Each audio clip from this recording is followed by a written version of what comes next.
अस्सलामुअलैकुम। आज आपके लिए रिव्यू लेके आए हैं जेको J7 PHEV यानी कि plug in hybrid. Super hybrid system के साथ ये गाड़ी आपको मिलती है और इसको SHS भी कहते हैं शॉर्ट टर्म में।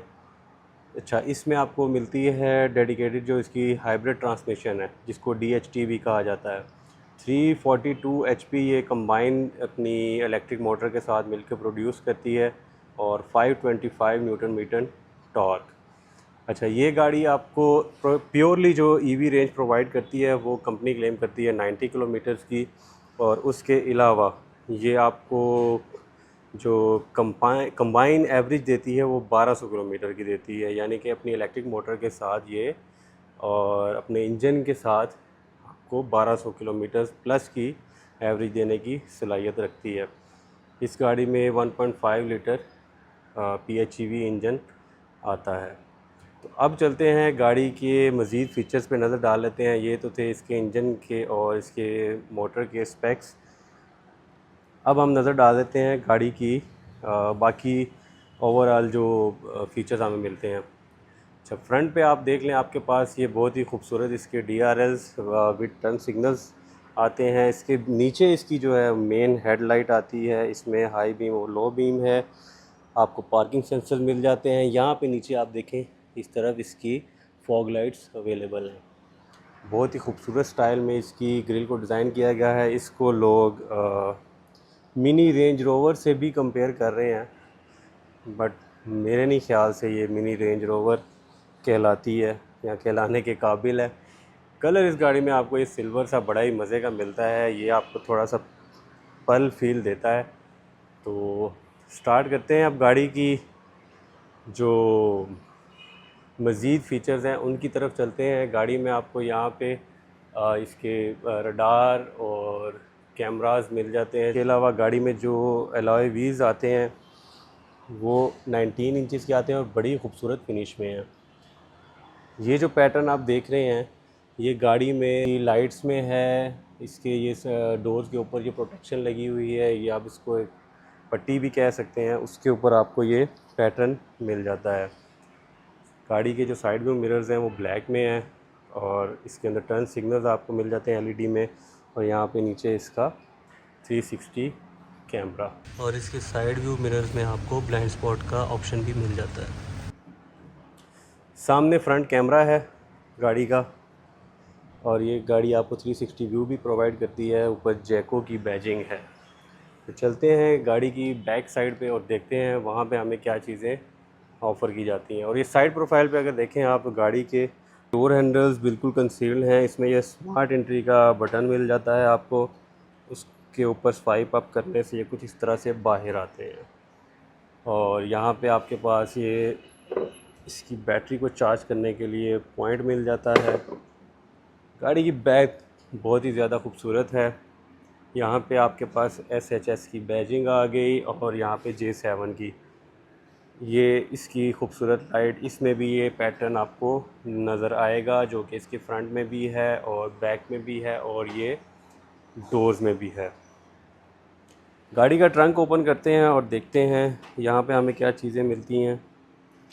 यहाँ पे इसका बटन, आप इसको ओपन कर सकते हैं ऐसे, और यहाँ पे गाड़ी की एसेसरीज़ में आपको गाड़ी का चार्जर मिल जाता है और I think puncture kit available है। ये बूट सेपरेटर है, इसकी मदद से आप इसके बूट को सेपरेट कर सकते हैं, और उसके अलावा कुछ ख़ास ट्रंक में नहीं है। नीचे बैक की तरफ आ जाए, ये आपको सिल्वर पैटर्न नज़र आ जाएगा, इसी में आपके पार्किंग सेंसर आ गए हैं। इसके अलावा ये ब्लैक मैट ब्लैक क्लैडिंग जो है पूरी गाड़ी में ही कंटिन्यू कर रही है। गाड़ी में आपको रूफ रेल्स मिल जाएंगी और पैनोरामिक रूफ आता है इसमें। चलते हैं गाड़ी में, इसको स्टार्ट करते हैं और मज़ीद फ़ीचर्स पे नज़र डाल लेते हैं। डोर्स पे आ जाए सबसे पहले, यहाँ पे आपके पास सिल्वर की फिनिश में इसके हैंडल्स आ गए। यहाँ पे आपके पास एम्बियंट लाइट आ गई, विंडोज़ के कंट्रोल हैं, और ये इसके अलावा कुछ भी ऑफ़र नहीं करती डोर्स में। या इसके आपके पास स्पीकर्स आ गए, यहाँ पे स्टोरेज स्पेस है, छोटी सी स्टोरेज स्पेस यहाँ पे भी है। इलेक्ट्रिक सीट्स ये गाड़ी आपको ऑफ़र करती है लेदर की फिनिश में, और ऊपर ये स्टिचिंग बहुत ही खूबसूरत लग रही है। यहाँ पे आ जाए आपके पास गाड़ी में इसके लाइट्स के कंट्रोल हैं, इसके बूट का कंट्रोल है, और आपके पास फ्यूल लिड ओपनर का बटन है। तो गाड़ी में बैठते हैं और देखते हैं मज़ीद इसमें क्या क्या ऑप्शंस हैं। मैं गाड़ी को स्टार्ट कर लेता हूँ। इसकी ब्रेक पे आप पाँव रखेंगे तो ये गाड़ी स्टार्ट हो जाएगी। ओके। अच्छा, इस गाड़ी में आपके पास HEV मोड आ गया, प्योर EV मोड आ गया, हेडलाइट का बटन, लॉक्स का बटन, जो कि अमूमन गाड़ियों में इधर दिया जाता है, इसमें यहाँ पे है। ये पुरानी मर्सिडीज़ में आता होता था। यहाँ पे ड्राइव मोड्स आ गए और ये ऑटो का बटन है। ये इसका सेंटर कंसोल है, काफ़ी डीप है। इसमें भी आपके पास ये एक पॉइंट बना हुआ है, कोई चीज़ आपने ठंडी करनी हो अपनी, उसके लिए। अच्छा, इस गाड़ी में आपके पास डुअल जोन क्लाइमेट कंट्रोल मिल जाता है, जो कि अच्छा फ़ीचर है, और इसकी मदद से आप अपना अपना टेम्परेचर अलग सेट कर सकते हैं। लेट्स सपोज पैसेंजर चाहता है कि मैं थोड़ी कम ठंड लूँ, ड्राइवर चाह रहा है कि मैं थोड़ी ज़्यादा ठंड लूँ, तो ये दोनों अपनी मर्ज़ी से इसको सेट कर सकते हैं। इसके अलावा आपके पास सीट्स में भी वेंटिलेशन का ऑप्शन मौजूद है। अच्छा, उसके अलावा आपके पास स्टीयरिंग पे क्रूज़ कंट्रोल का ऑप्शन आ गया, इसके मल्टीमीडिया के ऑप्शन आ गए, इसकी बैक साइड पे स्टीयरिंग के इसका लीवर आ गया, वाइपर का कंट्रोल है, और यहाँ पे इसकी गियर स्टिक आ जाती है। मीटर में आपको इसकी इन्फॉर्मेशन मिल रही है, बैटरी कितने % है और ये कितनी रेंज प्रोवाइड कर सकती है, गाड़ी कितने किलोमीटर्स चल चुकी है, और ये इसके कुछ सेंसर्स मिलते हैं आपको गाड़ी में। अच्छा, इस गाड़ी में ये देखें आपको रेडी का बटन नज़र आ रहा है, और एक और मज़े की चीज़ आपको बताता हूँ, इस गाड़ी की सीट में भी सेंसर आता है कि अगर पैसेंजर इसके ऊपर नहीं बैठा हो तो ये गाड़ी अपने इंजन को कट ऑफ कर लेती है।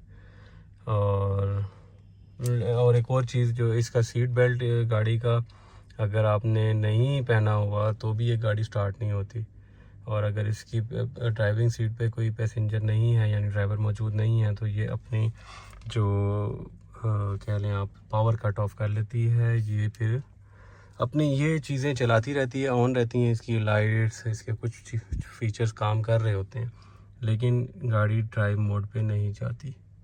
ये एक मज़े की चीज़ है। ये देख लें, मैं गाड़ी की सीट से उठ गया हूँ और इसने अपने आप को खुद ही ऑफ़ कर लिया है। एक और चीज़ बड़ी डिफरेंट सी है कि यहाँ पे इसका रिट्रैक्टेबल व्यू मिरर्स का कोई बटन नहीं है। वो बटन आपको यहाँ पे स्क्रीन में दे दिया गया है, और यहाँ पे आप इसको प्रेस करेंगे तो ये फोल्ड हो जाएंगे, प्रेस करेंगे तो अनफोल्ड हो जाएंगे। गाड़ी में आपको वायरलेस चार्जिंग की सपोर्ट मिल जाती है, जो कि आजकल के हिसाब से बहुत ही अच्छा फ़ीचर है, और ये आप देख लें कि चार्जिंग स्टार्ट हो गई है। यहाँ पे आपको वेंट्स भी मिल जाते हैं, जो कि दौरान चार्जिंग आपके फ़ोन को ठंडा रखने के लिए। अब इसका एक और चीज़ आपको बताऊँ, बड़ी डिफरेंट सी है। अमूमन गाड़ियों में ये जो बटन हैं, ये कुछ ऐसे काम करते हैं कि आप उसको पीछे की तरफ करेंगे तो आपका जो मिरर है साइड वाला, यानी कि विंडो आपकी, वो ओपन हो जाती है। इसमें इसका सीन ये है कि इसको आप ऊपर की तरफ को प्रेस करेंगे तो ये विंडो देख लें ओपन होगी, पीछे की तरफ करूँगा तो ये वापस रोल अप हो जाएगी। ये बहुत ही अजीब सा फीचर है जो इन्होंने दिया है, और इसके ये साइड व्यू मिरर्स का बटन जो कंट्रोल है वो इन्होंने इसकी स्क्रीन में दे दिया है। गाड़ी की काफ़ी सारी इन्फॉर्मेशन आपको इसकी स्क्रीन में भी मिल जाती है। लेदर का इसके ऊपर फिनिश दिया गया है डैशबोर्ड में, बहुत ही खूबसूरत स्टाइल में इसके ये वेंट्स बनाए गए हैं एसी के, और गाड़ी में एम्बियंट लाइट कंटिन्यू कर रही है फ्रंट डोर्स में, फिर बैक डोर्स में भी है।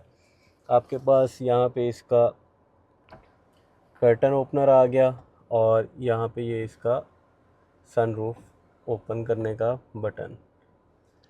उसके अलावा गाड़ी में ये 2 कप होल्डर्स आ गए, यहाँ पे ग्लव बॉक्स, और मज़े की चीज़ इसमें यहाँ पे ये लाइट भी दी गई है।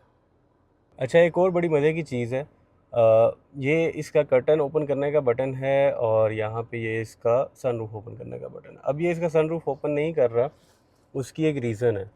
जब तक इसका कर्टन पूरी तरह से पीछे नहीं जा रहा, इसका सनरूफ ओपन नहीं हो रहा। ये देखें, अब मैं इसका सनरूफ ओपन किया है, अभी मैं इसको बंद कर देता हूँ। ये बंद करने के बाद मैं कर्टन आगे ले आया हूँ, तो ये अब मैं इसका सनरूफ ओपन करूँगा, उससे पहले इसका कर्टन पीछे जाएगा, ये देखें, और अब इसका सनरूफ ओपन हुआ। तो ये अच्छा फीचर है इस गाड़ी में। उसके अलावा आपके पास जो सॉफ्ट टच है वो आपके यहाँ पे कंसोल में भी आ जाता है, इसके ऊपर भी, और जो कि बहुत ही मज़े की चीज़ है, डैशबोर्ड में भी यहाँ पे सॉफ्ट टच है और ये सिल्वर लाइंस कंटिन्यू कर रही हैं डैशबोर्ड में। इसके ऊपर यहाँ पे एसी वेंट्स के पास, और गाड़ी में आपको हेड्स अप डिस्प्ले की भी ऑप्शन मिल जाती है। गाड़ी में सोनी का सराउंड सिस्टम है जो कि बहुत ही अच्छी आवाज़ प्रोवाइड करता है आपको। और अब चलते हैं गाड़ी की बैक पे और देखते हैं कि बैक पे हम कैसे बैठ सकते हैं, क्या फ़ीचर्स हैं बैक पे भी।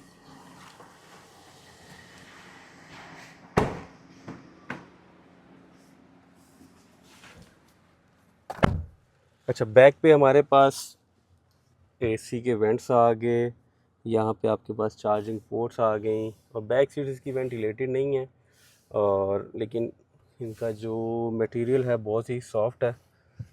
मैं आगे भी कंफर्टेबली बैठा हुआ था, मैंने अपने हिसाब से सीट को एडजस्ट किया हुआ था, और बैक पे भी मैं बहुत इजी बैठा हूँ, तो इसका मतलब है कि स्पेस अच्छी है गाड़ी में, और यहाँ पे कोई हम्प नहीं है, तो दरमियान में बैठने वाला पैसेंजर काफ़ी इजीली बैठ सकता है। उसके अलावा यहाँ पे आपके पास ये ट्विटर्स आ गए, और यहाँ पे इसका ये ब्लाइंड स्पॉट की लाइट ऑन होती है जब कोई ऑब्जेक्ट आपके करीब आता है। लेकिन ये पीछे क्यों दिया गया है मेरी समझ से बाहर है। यहाँ पे सिल्वर की फिनिश में इसका डोर हैंडल है, एम्बियंट लाइट, ये सॉफ्ट टच इसके दरवाज़ों में भी है। और मज़े की चीज़ ये है कि इसके जो बटन्स हैं ओपन करने के लिए विंडोज़ को, उनमें भी ये एक छोटी सी ये लाइट है जो रात के टाइम पर आपको मुश्किल में नहीं डाल सकती कि आपको देखना पड़े कोई लाइट ऑन करके कि बटन कहाँ पे है। तो ये बड़ा अच्छा है कि आपका डायरेक्ट हाथ उसी के ऊपर जाएगा, बट ये खुलते और बंद होते उल्टी डायरेक्शन में। खैर, बैक पे भी आपके पास यहाँ पे ये लाइट्स आ जाती हैं, ग्रैब हैंडल्स मिल गया आपको, ये पैनोरामिक रूफ बहुत अच्छा व्यू प्रोवाइड करती है। ये इसमें एक ऑप्शन है, इसको कहते हैं बॉस सीट। पीछे अगर कोई बैठा है पैसेंजर, ड्राइवर की सीट को तो आप आगे नहीं कर सकते, तंग नहीं कर सकते, तो यहाँ पे बैठा बंदा इस बटन की मदद से सीट को आगे करके अपने लिए स्पेस मज़ीद बढ़ा सकता है। तो ये था आज का रिव्यू जैको J7 का, PHEV का। तो मज़ीद वीडियोस के लिए आप हमें फॉलो कर लें। इस गाड़ी की जो डिमांड है वो ओपन मार्केट में इस तरह से ऑन के ऊपर ये गाड़ियाँ सेल आउट होती हैं, लोग डिमांड करते हैं 1 करोड़ 9 लाख, 1 करोड़ 8.5 लाख, 8 लाख। तो 0 मीटर गाड़ी है, इसकी प्राइस अप एंड डाउन होती रहती है। कंफर्म प्राइस जानने के लिए आप रब्ता कर सकते हैं, मैं नंबर आपको डिस्क्रिप्शन में दे दूँगा और लोकेशन भी आपको मेंशन कर दूँगा। थैंक यू, अल्लाह हाफिज़।